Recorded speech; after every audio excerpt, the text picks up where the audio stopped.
بسم اللہ الرحمن الرحیم۔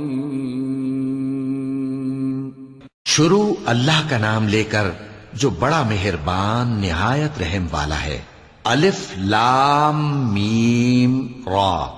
اے نبی، یہ کتاب الہی کی آیتیں ہیں اور جو کچھ تمہارے پروردگار کی طرف سے تم پر نازل ہوا ہے حق ہے، لیکن اکثر لوگ ایمان نہیں لاتے۔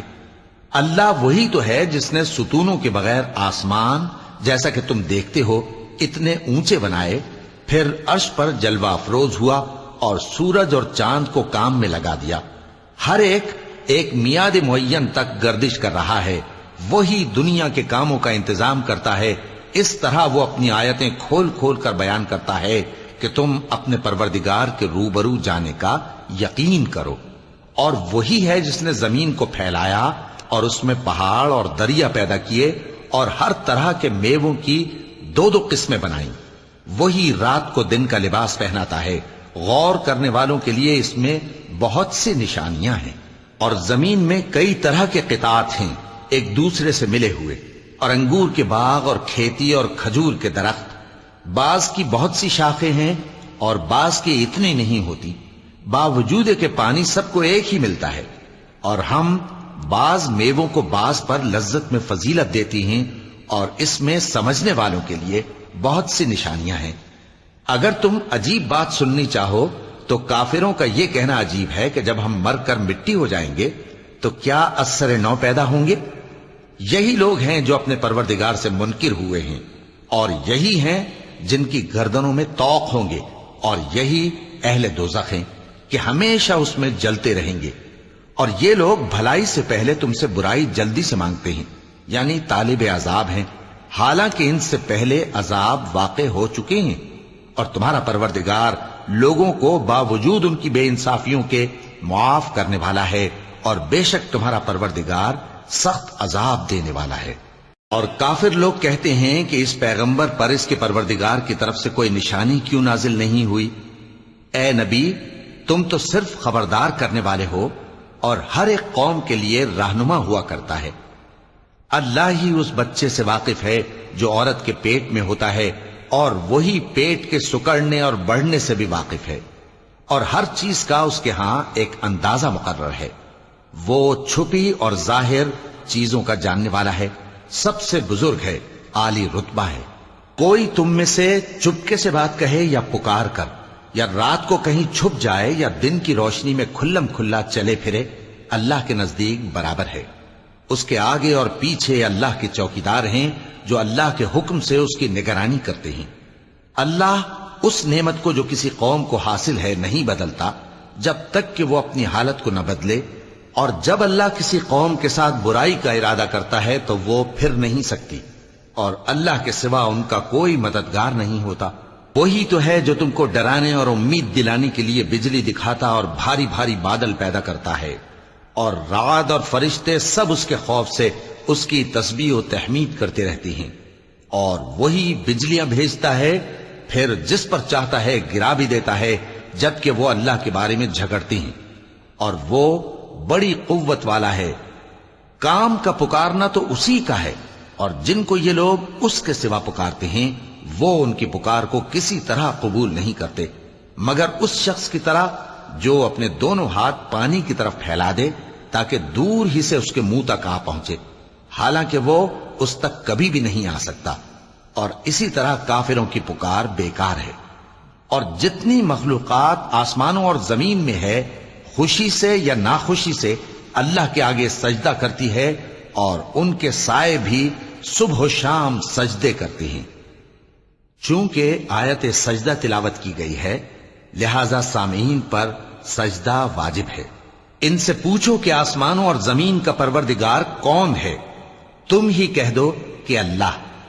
ان سے کہو کہ کیا تم نے اللہ کو چھوڑ کر ایسے لوگوں کو کارساز بنایا ہے جو خود اپنے نفع و نقصان کا بھی اختیار نہیں رکھتے؟ کہو کیا اندھا اور آنکھوں والا برابر ہیں، یا اندھیرا اور اجالا برابر ہو سکتا ہے؟ بھلا ان لوگوں نے جن کو اللہ کا شریک مقرر کیا ہے، کیا انہوں نے اللہ کسی مخلوقات پیدا کی ہے جس کے سبب ان کے لیے مخلوقات مشتبہ ہو گئی ہے؟ کہہ دو کہ اللہ ہی ہر چیز کا پیدا کرنے والا ہے اور وہ یکتا ہے، بڑا زبردست ہے۔ اسی نے آسمان سے مے برسایا، پھر اس سے اپنے اپنے اندازے کے مطابق نالے بہ نکلے، پھر پانی پر پھولا ہوا جھاگ آ گیا، اور جس چیز کو زیور یا کوئی اور سامان بنانے کے لیے آگ میں تپاتے ہیں اس میں بھی ایسا ہی جھاگ ہوتا ہے۔ اس طرح اللہ حق و باطل کی مثال بیان فرماتا ہے۔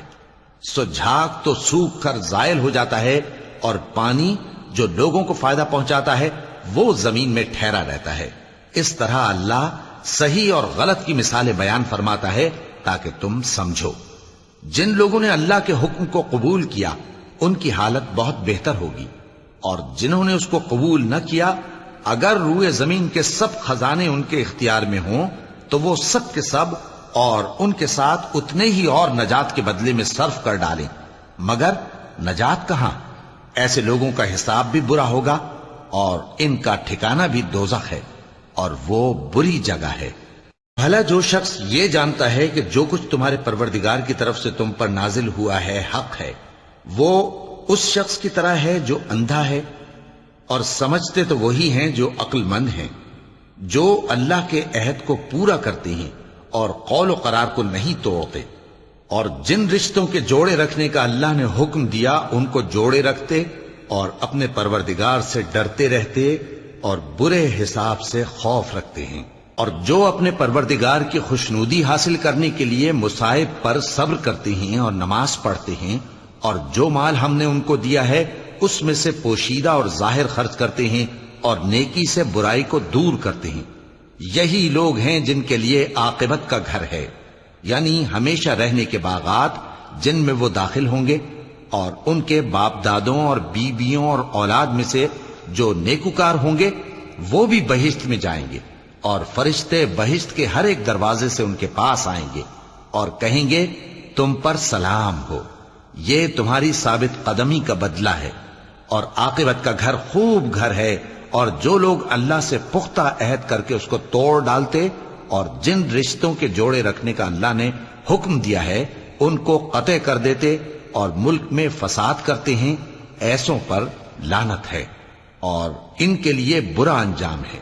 اللہ جس کا چاہتا ہے رزق فراخ کر دیتا ہے اور جس کا چاہتا ہے تنگ کر دیتا ہے، اور کافر لوگ دنیا کی زندگی پر خوش ہو رہے ہیں، اور دنیا کی زندگی آخرت کے مقابلے میں بہت تھوڑا سامان ہے۔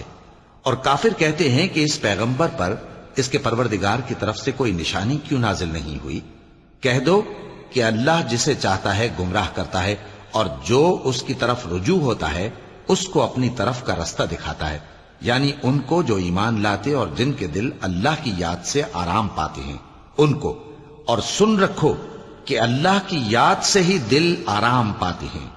جو لوگ ایمان لائے اور عمل نیک کیے ان کے لیے خوشحالی اور عمدہ ٹھکانہ ہے۔ جس طرح ہم پہلے پیغمبر بھیجتے رہے ہیں اسی طرح اے نبی ہم نے تم کو اس امت میں جس سے پہلے بہت سی امتیں گزر چکی ہیں بھیجا ہے، تاکہ تم ان کو وہ کتاب جو ہم نے تمہاری طرف بھیجی ہے پڑھ کر سنا دو۔ اور یہ لوگ رحمان کو نہیں مانتے۔ کہہ دو وہی تو میرا پروردگار ہے، اس کے سوا کوئی معبود نہیں، میں اسی پر بھروسہ رکھتا ہوں اور اسی کی طرف رجوع کرتا ہوں۔ اور اگر کوئی قرآن ایسا ہوتا کہ اس کی تاثیر سے پہاڑ چل پڑتے یا زمین پھٹ جاتی یا مردوں سے کلام کر سکتے تو کیا یہ لوگ ایمان لے آتے؟ بات یہ ہے کہ سب باتیں اللہ کے اختیار میں ہیں، تو کیا مومنوں کو اس سے اطمینان نہیں ہوا کہ اگر اللہ چاہتا تو سب لوگوں کو ہدایت کے رستے پر چلا دیتا؟ اور کافروں پر ہمیشہ ان کے اعمال کے بدلے آفت آتی رہے گی یا ان کے مکانات کے قریب نازل ہوتی رہے گی یہاں تک کہ اللہ کا وعدہ آ پہنچے۔ بے شک اللہ وعدہ خلاف نہیں کرتا۔ اور تم سے پہلے بھی رسولوں کے ساتھ تمسخر ہوتے رہے ہیں، تو میں نے کافروں کو مہلت دی، پھر میں نے ان کو پکڑ لیا، سو دیکھ لو کہ میرا عذاب کیسا رہا۔ تو کیا وہ جو ہر شخص کے اعمال کا نگراں و نگہبان ہے وہ بتوں کی طرح بے علم و بے خبر ہو سکتا ہے؟ اور ان لوگوں نے اللہ کے شریک مقرر کر رکھے ہیں۔ ان سے کہو کہ ذرا ان کے نام تو لو۔ کیا تم اسے ایسی چیزیں بتاتے ہو جو روئے زمین پر ہیں اور اسے معلوم نہیں، یا تم لوگ محض سطحی بات کی تقلید کرتے ہو؟ اصل یہ ہے کہ کافروں کو ان کے فریب خوبصورت معلوم ہوتے ہیں اور وہ ہدایت کے رستے سے روک لیے گئے ہیں، اور جسے اللہ گمراہ رہنے دے اسے کوئی ہدایت کرنے والا نہیں۔ ان کو دنیا کی زندگی میں بھی عذاب ہے اور آخرت کا عذاب تو بہت ہی سخت ہے، اور ان کو اللہ کے عذاب سے کوئی بھی بچانے والا نہیں۔ جس جنت کا پرہیزگاروں سے وعدہ کیا گیا ہے اس کی شان یہ ہے کہ اس کے نیچے نہریں بہ رہی ہیں، اس کے پھل ہمیشہ باقی رہنے والے ہیں اور اس کے سائے بھی۔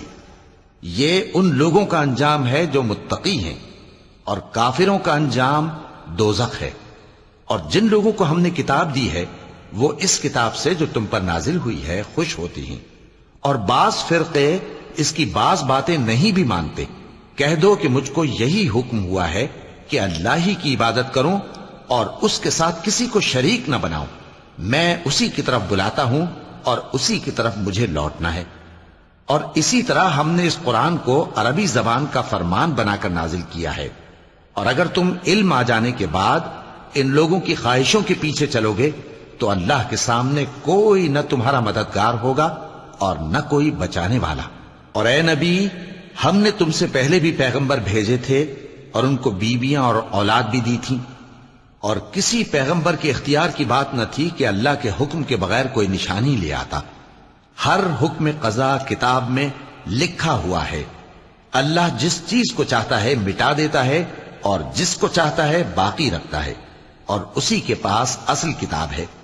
اور اگر ہم کوئی عذاب جس کا ان لوگوں سے وعدہ کرتے ہیں تمہیں دکھائیں، یعنی تمہارے روبرو ان پر نازل کریں، یا تمہاری مدت حیات پوری کر دیں، یعنی تمہارے انتقال کے بعد عذاب بھیجیں، تو تمہارا کام ہمارے احکام کا پہنچا دینا ہے اور ہمارا کام حساب لینا ہے۔